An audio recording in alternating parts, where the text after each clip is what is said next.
This episode is sponsored by Postman. Postman is the world's leading API collaboration platform, and they just launched Postman AI Agent Builder, the quickest way to build AI agents. Start building at postman.com/podcast/cloudcast. Cloudcast Media presents from the massive studios in Raleigh, North Carolina. This is the Cloudcast with Aaron Delp and Brian Gracely, bringing you the best of cloud computing from around the world. Good morning, good evening, wherever you are, and welcome back to the Cloudcast. We're coming to you live from our massive Cloudcast studios here in Raleigh, North Carolina.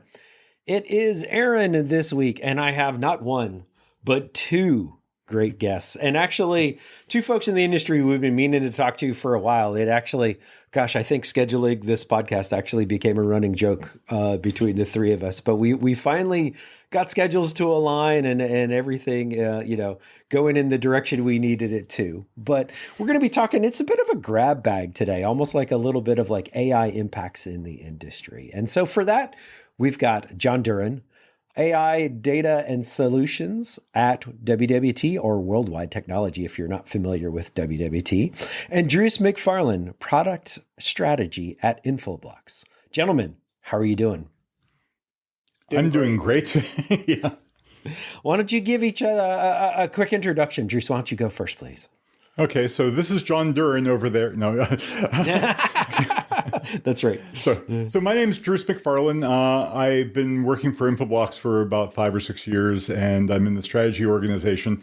I have a long history of basically cybersecurity and startups. So jumping back and forth between large organizations, small organizations. So large organizations like my startup information because I can talk about the small ones and vice versa. So, Jon? Yeah, so I've been with Worldwide Technology now, closing in on 17 years. It's been a long ride. But like Druce and myself, I've in the past been through a number of startup organizations, a lot of startup companies, and learned a lot of lessons there. I actually kind of miss a lot of that time. And I think that's what led Druce and I to our other podcast about startup organizations. Yes, absolutely. Which, by the way, link to that in the show notes. Definitely go check it out. It is the Startup Lantern podcast. Really, really good, really informative show. So everyone definitely go give that a listen.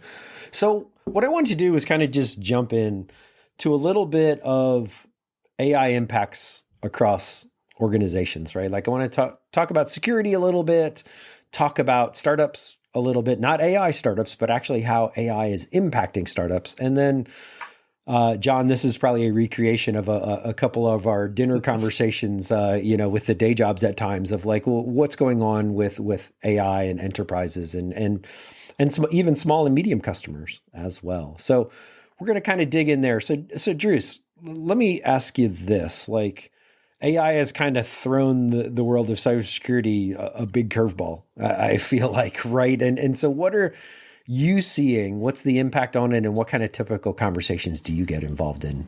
Oh, boy.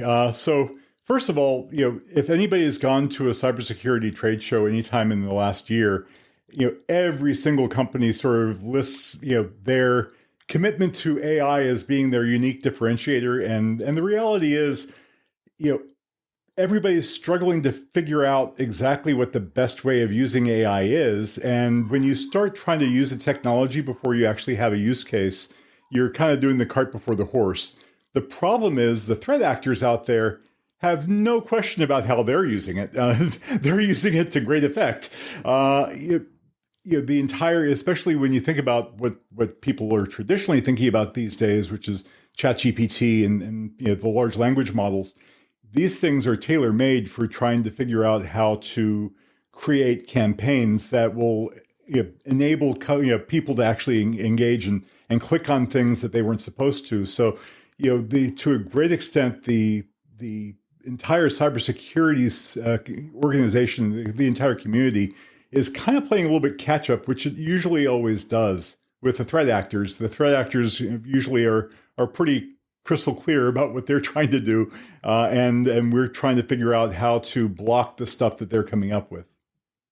And let's kind of move on to kind of the domain of your podcast and we talk to a lot of startups here, but a lot of the startups we talk to tend to be in the AI space, or I will completely admit there are startups that kind of, I'll use the term AI wash themselves into being an AI company at times now. And so like, if you take a second and step back from AI specific startups, how is AI really impacting how entrepreneurs and founders out there think? And how do you launch a company that's a non-AI company these days? Because, you know, you keep hearing all the time the VC markets aren't necessarily good and interest rates are up. And so all these other things that could potentially impact, doing a startup these days. And so, well, what's your thoughts on that, gentlemen? So I'll tell you, I'll start and I'll let Jon sort of drive it home. First of all, obviously, if you're trying to do a startup right now, and there's always the prospect of I've got to go out and get VC funding or something. You've got to have something to.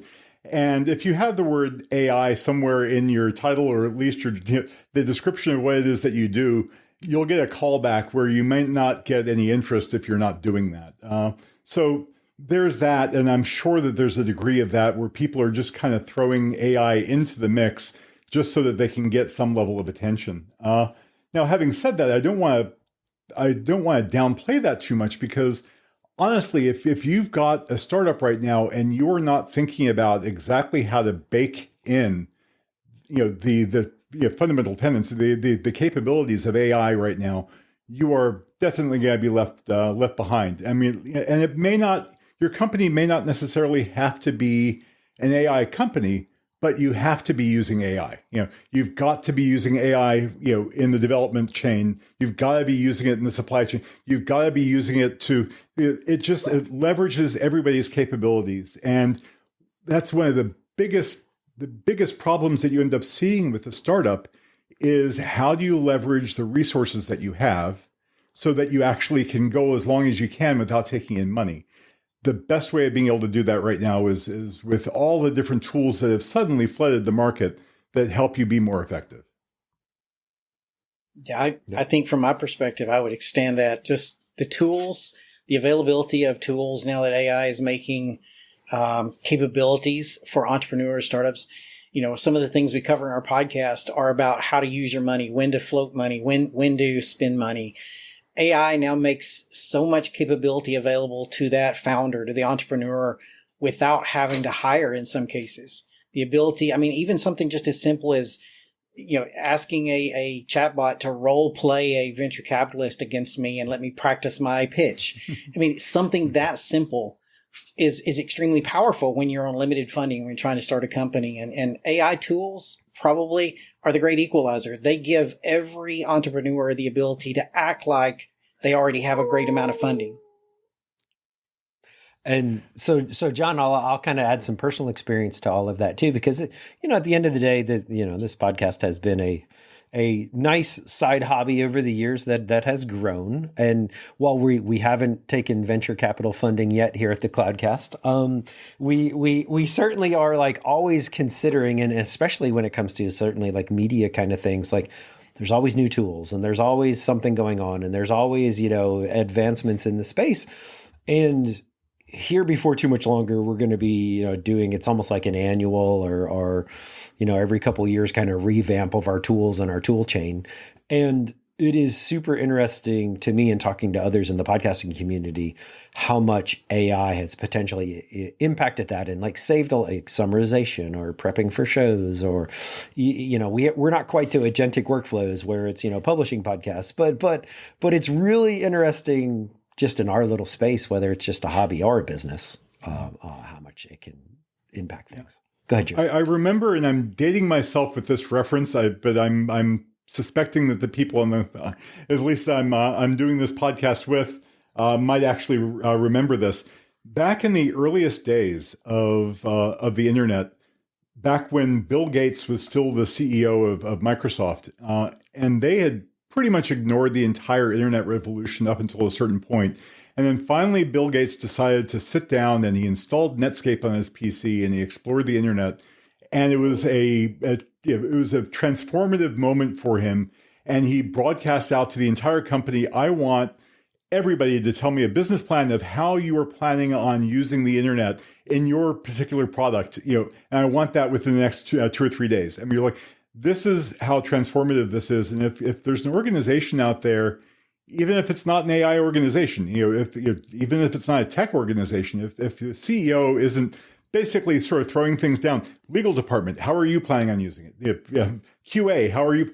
Like, everybody out there needs to be figuring out exactly how they are planning on using this new tool, because it's going to be a reality. And if the company is not, utilizing that, they're not being effective. All right. So that's really good feedback from both of you about that. And let's also maybe move on a little bit to customer conversations. All three of us on a pretty regular basis talk to customers, and really kind of across the board, from small, medium customers all the way to pretty decently large enterprise customers and global customers. So let's maybe separate some hype from some practical, if you will, because I know Jon and I have had conversations about this before, of like where organizations typically are in their AI journey isn't necessarily where the hype cycle is, right? There's not a lot of organizations out there, the press and the news might not want you to believe it, but there's probably not a lot of people maybe exploring agentic AI, but certainly not necessarily implementing it at this point. And so where are organizations here in early 2025 in their AI journey? Jon, do you want to go first on this one? Yeah, I'll jump in that. So that's an interesting question, and it's one that actually gets asked in a lot of the customer engagements and briefings that we participate in. I think the answer is, while we would all like to think the chatbot is in the past, it's really not. Most of the customers that I interact with have deployed a chatbot. It's in some form of limited production in the organization. They're trying to add data sources to it so they can make it smarter across more information in the organization. But I don't think that's where we're really, I think that's the state of education, learning, and experimenting in most organizations. What's happening now is a shift of focus toward implementing the features and functions, the AI features and functions that are being made available and quickly becoming available in all of their core software packages, the applications and software that run the company every day, that the users, the employees, the customers are already engaged in. And, when we talk about agentic, you're right. In private build, most customers are not yet experimenting with building and developing agentic AI, but many of them are beginning to turn on agentic features in the packages they're already using. For instance, just something as simple as SharePoint now has agentic agents that you can start and use to make searchable access to different folders, files, Teams rooms, things like that. I know ServiceNow and Salesforce are both implementing agentic capabilities, as many, many more. And I think we're going to see a shift for a while as budgets and focus really turns toward how do we enable these features? How do we evaluate and enable these features? And then at some point out in the not too distant future, we'll see a shift back toward the development cycle where they've learned a lot from how these are used, what they're capable of, and they start turning on and developing their own features to really see the value of how do I transform my private and important business processes and workflows. And Druce, I'll give you a second to add to that, but I'll also just kind of ask this real quickly. When we talk about agentic AI and like SharePoint and ServiceNow and some of these other things and being baked into the tools, for you as somebody in the security arena and cybersecurity, does that just make your blood run cold? Like, what's your thoughts on opening that can of worms, if you will? Yeah. I mean, so first of all, like one of the things that again makes me roll my eyes a little bit is when you look at, again, one of my pet peeves are people who are throwing out, AI and agentic AI without really a real use case of what it is that they're trying to do. And I think what we're going to end up doing, and again, I kind of go back to early days of Microsoft. I go to that well a couple of times here. what I'm seeing a lot of people do is recreate the concept of Clippy. If you ever remember Clippy, people are like are trying to throw trying to figure out how to get the chatbot to and try to like, okay, I wanted to take action. The problem that I'm seeing for the most part is that AI as a technology is very data hungry. It needs data to be trained off of, and in that respect, the types of people that Jon actually interacts with daily are the types of people who have large databases of interesting information, and there's actually really good stuff to be able to do with it. When you talk to a lot of cybersecurity startups, they've got a database of threats that might have happened, but it's kind of hard to, like, it's not really a statistically significant enough data set that you can actually even present queries to it and have it come back with anything of any sort of relevance or anything really useful. The concept is there, but it's a matter of, again, this is why I see a lot of these startups are trying to push this as being their predominant thrust. If they don't have the data to back it up, then they have a really interesting algorithm, and the algorithm will be useful when they get data, and they'll get data when they get customers. The customer doesn't want to buy until it's showing value, and they can't provide value until you kind of have the circular logic. Yes. Yeah. So where I see this really becoming very useful, I'm not expecting even the people out there, even if they're in the cybersecurity community, to know the acronym, but there's a concept out there called CTEM, which is Continuous Threat Exposure Management, which really isn't that new. Really, what the concept is you go in, you're trying to establish some sort of a threat exposure, and then when you get exposed, you try to close the circle and figure out, okay, so what could I have done to fix this? And let me institute the policies to prevent it from happening in the first place. So that circular thing, that rarely happens because in a cybersecurity organization, again, they're very resource constrained. So they're usually playing whack-a-mole with some of these things. So they'll get out to a point where they get to correct the problem, but never get to the point where they can actually iterate and solve the problem. This is where I think there's a real opportunity. And again, like you look at any, it doesn't have to be cybersecurity. You look at any organization or any industry that is resource constrained from a manpower standpoint, and that's where AI is going to end up shining. It's going to make those people that you have just more effective. And if they have time to actually be able to chase some of this stuff down, they're going to be able to do what they need to do. But in the meantime, right now, as I said, I was speaking, I don't want to out a very, very famous market research company I was speaking to today. And you may be able to figure out who that is. Sort of put into, actually they basically said, we're going to take all AI and we're going to throw it into one of two categories. There's the useful stuff, and then there's the cute stuff. And there's a whole lot of cute, but there's not really a whole lot of things where you're like, okay, so it's really cool that you have this chatbot that you can ask questions about, but is that really saving me time? And this is again the same arguments that you have, if you get into any sort of IT organization where they feel like I can write a Python script way faster than I can, go through a UI and drag and drop all these things into the, like, just let me automate this with the script as opposed to anything else. It's the same concept. It's when you try to automate something, but the automation is actually taking you longer, that's where it's going to fall flat. But if it's really helping you save time, that's where it's going to shine. No, okay, new business idea. The three of us are going to create the whack-a-mole LLM. Oh, yes, completely.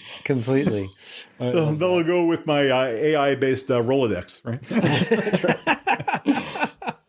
That's an inside joke. So let's talk about velocity. And the reason why I say that is because, I mean, it's funny. It's this this thing. I think in our industry, everything just keeps moving faster and faster and faster. And part of that is like, I go back to like Kubernetes and containers, and Kubernetes started, when they started releasing, 3 and 4 times a year, everyone in the industry was like, whoa. That's too fast, right? Like, because most organizations aren't going to upgrade their infrastructure that many times a year, or like NVIDIA with all the GPUs, and like, they're being accused now, like the roadmap is too fast. And, I have these big, purchases and I gotta, get them off my books kind of thing. Right. And so you have like ROI isn't measured in 3 to 5 years anymore. ROI is, especially for AI projects, is like 12 months, 24 months kind of thing. And then, organizations, it's like, how do I absorb all the changes and LLMs, coming? And so, first of all, how do you have those conversations with customers because it almost can lead to almost like analysis paralysis of like, hey, I'm not going to do this now because there's this next great thing coming out next month, right? How do you get folks over that hump? I think the best answer to that is focusing entirely on their use case. Stop worrying about the underlying technology. Matter of fact, in the briefings we talk about from Worldwide, we encourage customers to focus on and understand that while they're designing, things will be changing so rapidly underneath them. So focus on a development methodology that's, very agile. And I know that has its own meaning, but understand and plan for that change. But again, if you focus on the outcome, if you focus on the use case, what they're trying to achieve rather than the technology itself, a lot of those problems will solve themselves along the way. And I actually don't discourage anyone from slowing down. This is one of those trains you must be on. If you get left behind in this one, the business advantage that your competitors are going to have will be insurmountable. So it's a matter of we're all learning. I'll say lastly, wrap that, we're all still in the experimental phase. AI is evolving so fast, and we are at the youngest stages of what it's capable of, especially generative AI. Understand that, realize it, plan it into the way you build and develop, but keep moving as fast as you can. Druce, anything to add to that? No, I mean, I'll just kind of double down on what he said, that, it really all ultimately is about the use case. If you start with what problem am I trying to solve? And that problem can't be, I'd really like to play with AI. if you start from that, then you're not going to go wrong. I mean, and if you're worried that that there's going to be something new next month, guess what? You're absolutely right. I mean, we're going to sit around on a podcast like this, 12 months from now and crack up about how incredibly pathetic ChatGPT 4.5 was. It's things are iterating that rapidly, and next year when you're doing this, you might be able to use some of that new technology to make what you're doing better. But don't wait for the next thing, because that's what ends up getting you. That's what your competitors aren't waiting, so you shouldn't be either. Sure. I want to tie that together. One quick note. This is also a key element of the Startup Lantern podcast that we talk about, is when you've got an idea, strike while the iron is hot. Don't wait. Things will change, but every moment you delay gives someone else an opportunity to pass you up. Love that. I think that's a great place to close out on, Jon. So Jon, Druce, thank you very much for your time.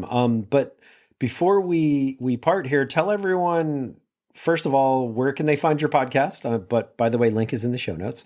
But also, if anyone is interested in the things we talked about today, what's the best way to kind of get started on their AI journey outside of the podcast as well? So, again, our podcast, we primarily are pushing this out on YouTube and LinkedIn.